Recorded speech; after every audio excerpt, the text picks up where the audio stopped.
Hi guys, welcome back to my channel TechR. This video is basically the part 2 of Stickler's thief problem. Okay, last video में मैंने आपको stickler thief problem के बारे में बताया था.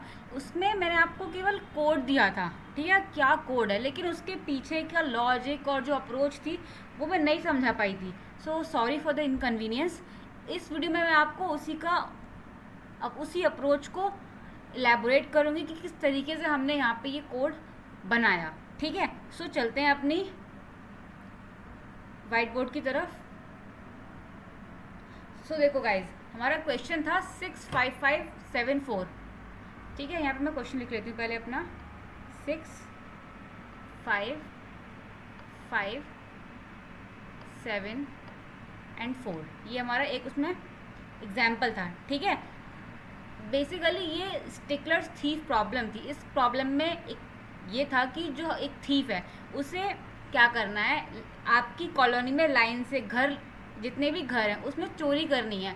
बट उसका एक रूल है चोरी करने का. वो ये है कि वो किसी भी दो एडजेसेंट हाउसेज में या दो बराबर के घरों में वो चोरी नहीं करता. ये उसका सिद्धांत है या ये उसका रूल है. ठीक है, सो कोड तो मैंने आपको उसमें बता दिया था, लेकिन इसमें अप्रोच हम क्या यूज़ करेंगे. तो आपको एक चीज़ याद रखनी है कि आप जिस भी एलिमेंट को इंक्लूड कर रहे हो, ठीक है, उससे पहले वाला एलिमेंट, मान लो ये अगर आप इसको चेक कर रहे हो, इसको आपको इंक्लूड करवाना है, तो आपका जो इससे पहले वाला एलिमेंट है वो इंक्लूड नहीं होना चाहिए.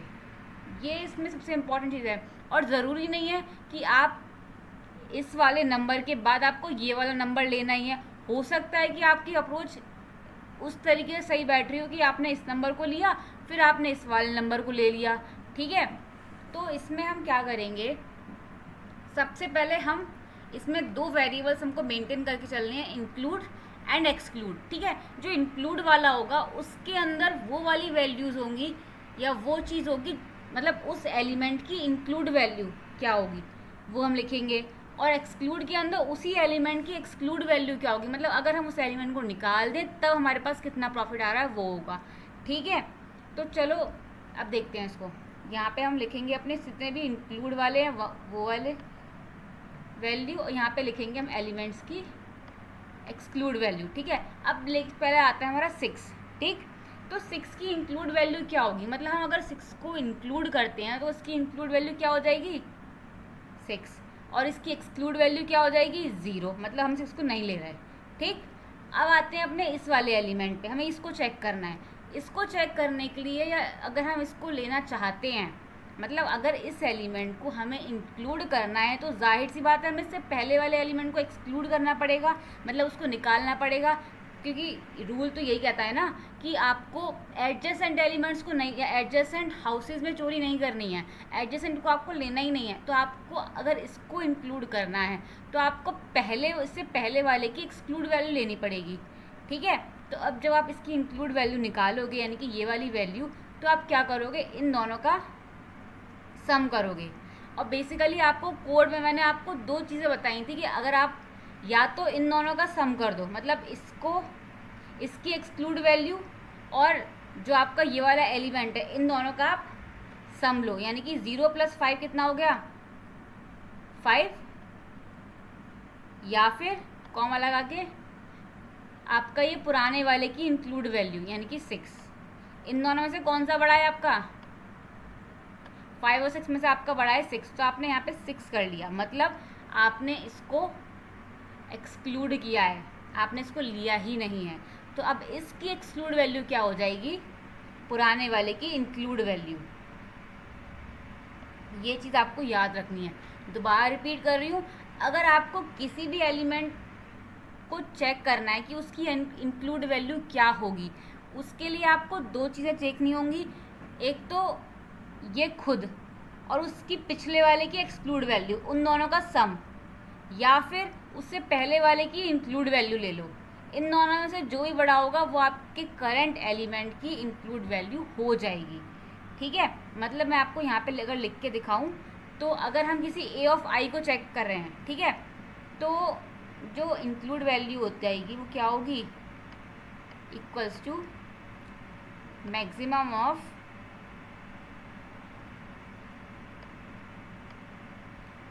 या तो इंक्लूड वैल्यू, ठीक, या फिर एक्सक्लूड वैल्यू किसकी, पुराने वाले की, प्लस ए ऑफ आई। ठीक है, ये आपका बेसिकली इंक्लूड को निकालने का ये तरीका था, ये फॉर्मूला मैंने आपको कुछ दिया था, इसी के बेसिस पे हम ये वाली चीज़ें कंपेयर कर रहे हैं। ठीक है, अब आ जाओ इस वाले नंबर पे। इस वाले नंबर को अगर हमें इंक्लूड करना है, यानी कि इसकी इंक्लूड वैल्यू निकालनी है, तो हम क्या करेंगे, पुराने वाले के एक्सक्लूड के साथ इसका सम कर देंगे, यानी कि इन दोनों का सम कर देंगे। 6 + 5 कितना हो गया, 11। तो हमारे पास क्या आ गया, 11, कॉमा दूसरी चीज़ हमको क्या देखनी है, पुराने वाले की इंक्लूड, यानी कि ये 6। तो यहाँ पे आ गया आपका 6। दोनों में से बड़ा कौन सा है, 11। तो इसकी वैल्यू क्या हो जाएगी आपकी, 11, क्या, इंक्लूड वैल्यू। मैं यहाँ पे ये बना देती हूँ ताकि आप क्लियर हो जाए कि इसमें मैं क्या लिखा है। ठीक है, तो यहाँ पे आ गया कि इंक्लूड वैल्यू 11। एक्सक्लूड वैल्यू क्या हो जाएगी, पुराने वाले की इंक्लूड, यानी कि यहाँ पे भी 6 आ जाएगी। ठीक है, अब आ जाओ फिर से, अब आपको इसे चेक करना है कि हमें इसे इंक्लूड करना है या एक्सक्लूड करना है। तो पुराने वाले की इंक्लूड वैल्यू या तो यानी कि 11, कॉमा ये खुद मतलब इन दोनों का सम, 6 + 7 कितना होता है, 13। ठीक है, तो इन दोनों में से बड़ा कौन सा है आपका, 13 बड़ा है, तो आपको क्या करना है, यहाँ पे लिख देना है 13। ठीक, और इंक्लूड एक्सक्लूड में तो क्या आती है, पुराने वाले की इंक्लूड वैल्यू, तो यहाँ पे आ जाएगा 11। ठीक, इसको चेक करना है तो वही काम करो, फिर से पुराने की इंक्लूड को उठाओ 11, कॉमा इन दोनों का सम, इन दोनों का सम कितना हो गया, 15। ठीक है, तो इन दोनों में बड़ा कौन सा है, 15।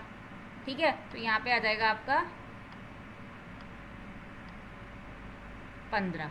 ठीक है, और एक्सक्लूड वैल्यू तो नॉर्मली पुराने की इंक्लूड ही आती है, तो यहाँ पे आ जाएगा आपका 13। ठीक, अब हमारा जो निकलेगा, मतलब जो हमें रिटर्न करवाना है वो हमें ये करवाना है, ये होगा हमारा। क्यों, हमें हमेशा इंक्लूड वैल्यू रिटर्न करवानी है अपनी, क्योंकि हम उसी को निकाल रहे हैं हर बार मैक्सिमम करके, तो वही हमारी मैक्सिमम आएगी, उसी को हम रिटर्न करवा देंगे, यही होगा हमारा आउटपुट। ठीक है, अब आप ये सोच रहे होगे कि हम इन दोनों का सम क्यों करते हैं, क्योंकि आपको एक चीज़ ध्यान, मतलब एक आपको चीज़ बताई गई थी कि आप दो एडजेसेंट को नहीं ले सकते। अगर आप इसको नहीं ले रहे, सॉरी अगर आप इसको ले रहे हो, इसका मतलब आप इस वाले को इंक्लूड नहीं कर रहे होगे। अगर आपने ये एलिमेंट ले लिया अपने प्रॉफिट के अंदर, तो आप इसको नहीं ले रहे होगे, इससे पिछले वाले को ले रहे होगे, तो इसीलिए इसकी एक्सक्लूड वैल्यू के साथ हम इसका सम कर रहे हैं। ठीक है, और मान लो हम इसको नहीं ले रहे, इस वाले एलिमेंट को अगर नहीं ले रहे हैं तो हमने इसको लिया होगा, तो इसीलिए हम ये काम करते हैं। ठीक है, अगर हम इसका कोड देखें तो कोड में हमने क्या किया है, पहले अपने इंक्लूड को 0 किया है, मतलब इंक्लूड के अंदर ए ऑफ 0 आ जाए, इससे हमने इनिशियलाइज कर दिया। एक्सक्लूड के अंदर हमारी 0 वैल्यू है, मतलब हमने इस वाली इन दोनों को इनिशियलाइज कर दिया शुरुआत में। फिर हमने एक लूप चलाया जो हमारा यहाँ से चला है, i = 1 से लेके i = n-1 तक, यहाँ तक हमने लूप चलाया है। हर बार हमने क्या किया है, अपने एक्सक्लूड की वैल्यू को आगे, हाँ हर बार एक चीज़ और, क्योंकि हमें पुराने वाले का इंक्लूड भी चाहिए होता है। ठीक है, हम एक्सक्लूड के अंदर अपने पुराने वाले का इंक्लूड चाहिए होता है, इसीलिए हमने यहाँ पे टेम्प वेरिएबल का यूज़ किया, ताकि हमारी अगर इंक्लूड अपडेट भी हो जाती है तो पुराने वाले का इंक्लूड की वैल्यू टेम्प में स्टोर तो रहेगी। ठीक है, इसीलिए हमने यहाँ पे टेम्प वेरिएबल यूज़ कर लिया। तो बेसिकली ये थी इसकी अप्रोच। i = 1 के लिए क्या हो जाएगा, a ऑफ i आपका 5 हो जाएगा यहाँ पे। ठीक है,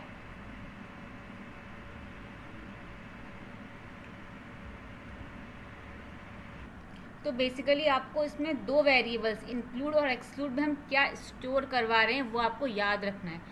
क्या रखेंगे? अगर एक्सक्लूड वैल्यू में वो वैल्यू आती है जब हम अपने इस वाले पर्टिकुलर एलिमेंट को नहीं ले रहे, ठीक है। और इंक्लूड के अंदर हम वो वैल्यू लिखते हैं अगर हम इसे इंक्लूड करते हैं तो उसका क्या आंसर होगा, ठीक है। जैसे कि यहाँ पे अगर हम इस वाले 5 को इंक्लूड करते हैं तो हमें ये इंक्लूड हम नहीं करेंगे, जाहिर सी बात है। तो हमें इसलिए इसमें हम सम इसका नहीं करेंगे, हम सम करेंगे इसकी एक्सक्लूड वैल्यू का, ठीक है। और अगर हम इसको ले रहे हों, अगर हम इसको नहीं ले रहे, सॉरी, अगर हम इस वाले एलिमेंट को नहीं ले रहे हैं तो हमें क्या करना पड़ेगा? पुराने वाले की इंक्लूड वैल्यू लिख दो। और एक्सक्लूड में तो हमेशा पुराने वाले की इंक्लूड वैल्यू ही आती है, ठीक है। So that's all about the problem which I have told you in the previous question. This is the explanation. Hope you like it. Don't forget to like, share and subscribe my videos. Thank you.